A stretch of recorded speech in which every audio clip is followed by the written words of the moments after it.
Hello Rebrand gang, welcome to episode 61 of Rebrand Everything, the weekly graphic design show where I redesign the logo of big or famous companies. In this week's video, I'm going to be redesigning the Monster Energy logo and can design. And also thanks to Anna, Enzo, Aaron S, Patrick, Chelsea and the Rando for submitting this rebrand idea over on rebrandeverything.com. This is a very popular request, so yeah, let's get into it.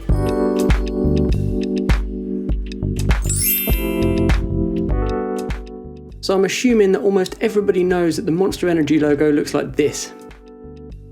And the can design looks like this. So my first step was to find out as much as I can about the history of the logo and the meaning behind the logo. And when searching for this information on the logo, I just found lots of articles about how they've included satanic symbols in the logo.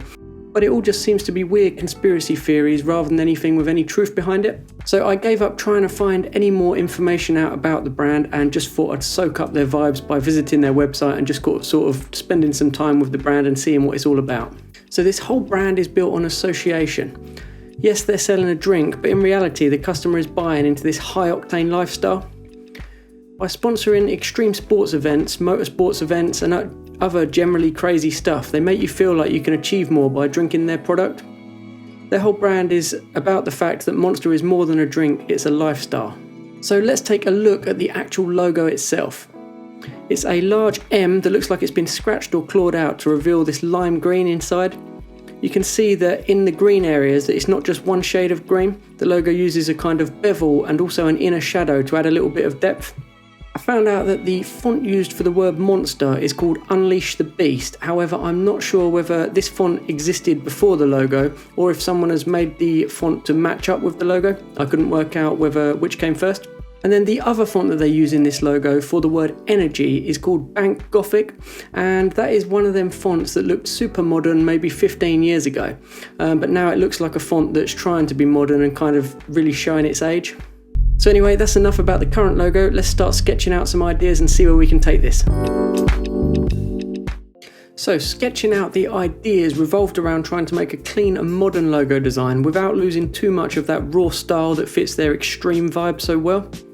I know I always go on about making sure a logo works as a single colour, but in this instance it's particularly important as they change the colour of the logo dependent on the flavour of the drink inside the can. As usual, I had Adobe fonts open while sketching to help the ideas flow by looking at what elements I had available to me, and by that I mean just looking at the shapes of the letters. I kind of just typed monster out in lowercase and monster out in caps in the sample text in Adobe fonts, and it just gives me something to kind of build from. It gives me some certain shapes that I see in the letters. I might see like a little angular part and I think, oh, I could work that in to the icon, and then it means that the text might match in well. It might be a bit of a weird way of doing it, but somehow it just triggers something in my mind and helps get them ideas flowing. It does feel like there's quite a lot of ways to deliver that hard-hitting, adrenaline-fueled style. Things like black letter text could work, as it looks quite edgy and sort of like dramatic, but then at the same time a scratchy line art style could look equally as sort of hardcore and extreme. So when I started running out of decent ideas, I found myself just drawing the same thing over and over again. It was time to stop, and luckily I'd had enough ideas there to work with anyway. So yeah, it's time to move over into Illustrator and turn these into something tangible and that we can work with and develop into a can design. Okay? Yep. Okay, yep. As soon as I put this phone down, I will tell them. Okay, cool. Cheers. Bye-bye. That was YouTube on the phone, and they said that you haven't yet pressed like on this video and it is an absolute requirement. Let's get on with this.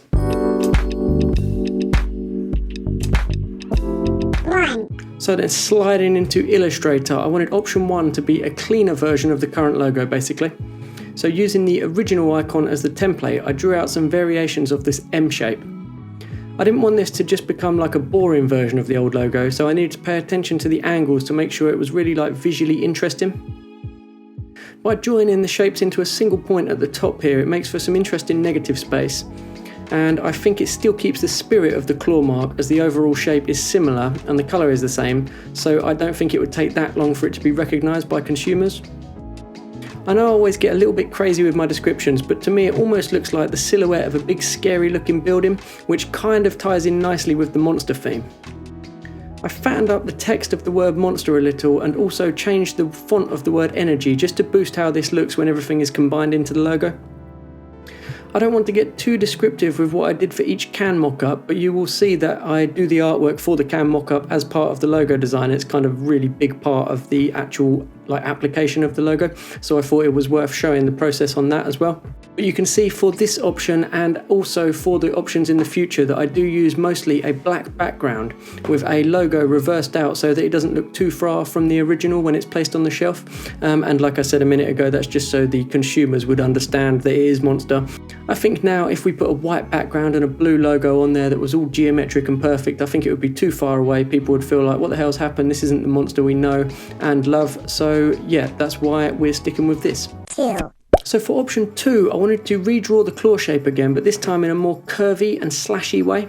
I recreated something I'd sketched out by using overlapping circles and then trimming away the excess with the shape builder tool. The result was this clawed effect that looked clean and also like a calligraphy styled M. The next part of this design was choosing a suitable typeface to sit next to the icon. This was a bit of a weird one, as I either needed a calligraphy scripty style font to match the icon or something dramatically different so there was some clear contrast between the two elements. I decided to go down the contrast route and I found this brutal font that seemed to somehow work alongside the icon, but it just looked awful when it was stacked.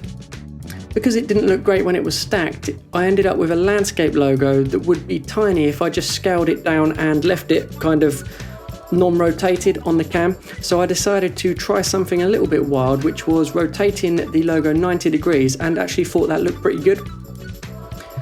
And yes, it would affect the readability on the shelf. I'm thinking if you had all the different flavours lined up, all different colours, all different styles on the shelf in your favourite supermarket, I don't think it would take the consumer too long to realise it's the same drink they were buying before the redesign. And that's basically because the colours are similar and the general sort of edgy vibe is similar. I feel like that transition wouldn't be too brutal. 3.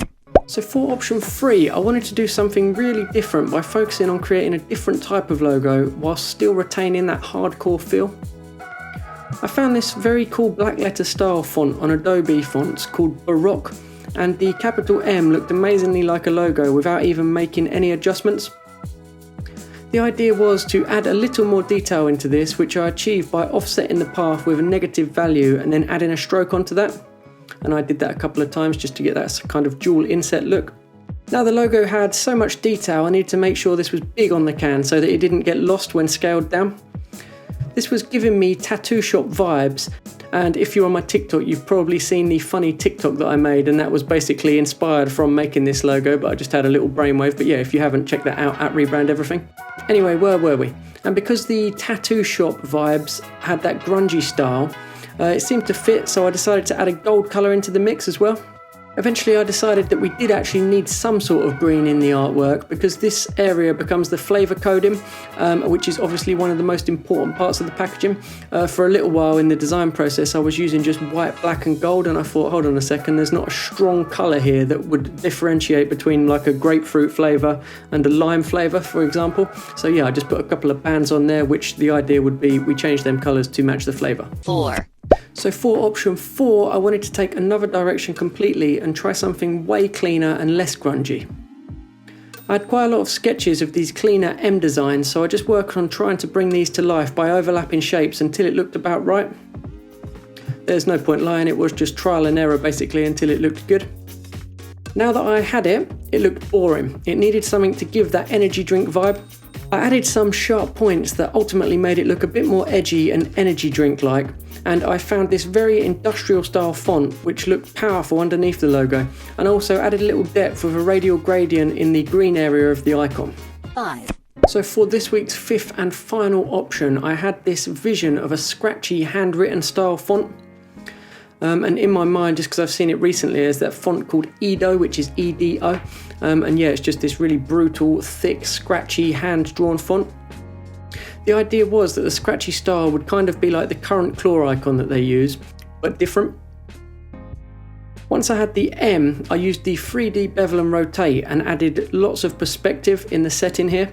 And then on top of this, I also added an arch warp to bend the text a little more to make it look like it's almost moving. I really wanted to give it that kind of like shockwave look, like it's bending and perspective away from, like, towards the camera, sorry. Yeah, I just thought that might look pretty good.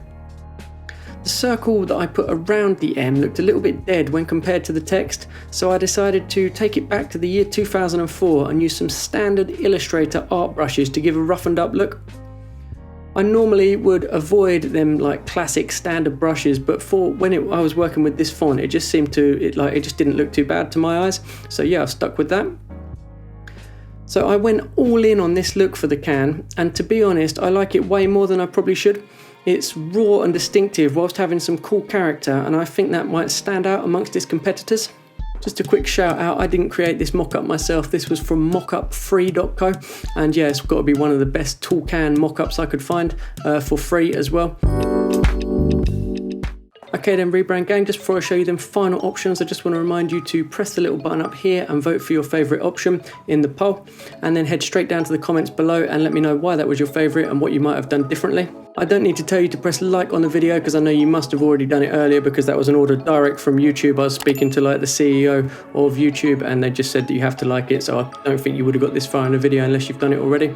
And if you do want to see videos like this every single week, press subscribe and put the little bell on so you get a notification every time I upload. Okay then, Rebrand gang, let's see them final options.